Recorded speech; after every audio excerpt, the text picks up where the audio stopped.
ত্বকে দাঁত, চুলি, চুলকানি বা ফাঙ্গাল সংক্রমণের সমস্যায় ভুগছেন? আজকের ভিডিওতে আমরা জানাবো কিউরাফিন ক্রিম সম্পর্কে। এটি কী কাজে ব্যবহার হয়, কিভাবে ব্যবহার করতে হয় এবং ব্যবহারের সময় কি কি বিষয় সতর্কতা মেনে চলা উচিত। তাই বিস্তারিত জানতে পুরো ভিডিওটি আমাদের সাথেই থাকুন। কিউরাফিন ক্রিম এর মূল উপাদান হলো অ্যামরোলফিন বিপি 0.25%। এটি একটি অ্যান্টিফাঙ্গাল ওষুধ যা বিভিন্ন ধরনের ছত্রাকজনিত ত্বকের সংক্রমণের বিরুদ্ধে কাজ করে থাকে। কিউরাফিন ক্রিমটি উৎপাদন করেছে নাভানা ফার্মাসিউটিক্যাল লিমিটেড এবং প্রতিটি 30 গ্রাম টিউবের দাম হচ্ছে 280 টাকা।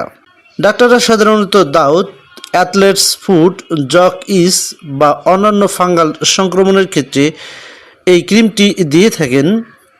এটি আক্রান্ত স্থানে থাকা ফাঙ্গাসের বৃদ্ধি বন্ধ করতে সাহায্য করে এবং ধীরে ধীরে সংক্রমণ কমিয়ে আনে। ব্যবহারের আগে আক্রান্ত স্থান পরিষ্কার ও শুকনো করে নিতে হবে। এরপর পাতলা করে ক্রিম লাগিয়ে হালকাভাবে ছড়িয়ে দিতে হবে। সাধারণত দিনে 1 থেকে 2 বার ব্যবহার করার পরামর্শ দিয়ে থাকেন ডাক্তাররা, তবে ডাক্তারের নির্দেশনা মেনে এই ক্রিমটি ব্যবহার করা উচিত। অনেকেই লক্ষণ কমে গেলে ঔষধ ব্যবহার বন্ধ করে দেন, কিন্তু এতে সংক্রমণ আবার ফিরে আসতে পারে। তাই নির্ধারিত সময় পর্যন্ত ব্যবহার করা খুবই গুরুত্বপূর্ণ একটি বিষয়। এই ক্রিমটি ব্যবহারের সময় কিছু মানুষের হালকা জ্বালা পোড়া, চুলকানি বা লালচে ভাব দেখা দিতে পারে। যদি তীব্র অ্যালার্জি বা অস্বাভাবিক প্রতিক্রিয়া দেখা দেয় তাহলে চিকিৎসকের সাথে যোগাযোগ করে কথা বলে নিতে হবে। সম্মানিত ভিউয়ার্স, মনে রাখবেন কিউরাফিন ক্রিম শুধুমাত্র বাহ্যিক ব্যবহারের জন্য।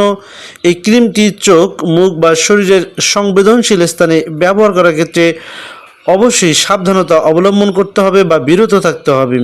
যে কোনো ঔষধ ব্যবহারের আগে অবশ্যই একজন বিশেষজ্ঞ ডাক্তারের সাথে পরামর্শ করে নিতে হবে।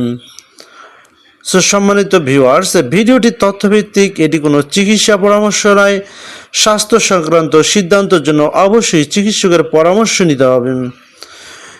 সম্মানিত ভিউয়ার্স, ভিডিওটি যদি ভালো লাগে তাহলে ভিডিওতে লাইক দিন এবং কোনো প্রশ্ন থাকলে এই ক্রিমটি সম্পর্কে অবশ্যই কমেন্ট বক্সে জানিয়ে দিন এবং মেডিসিন রিভিউ এবং স্বাস্থ্য সচেতনতামূলক ভিডিও পেতে আমার এই চ্যানেলটিকে সাবস্ক্রাইব করে রাখুন। আজকের মতো এখানে বিদায় নিচ্ছি। আল্লাহ হাফেজ।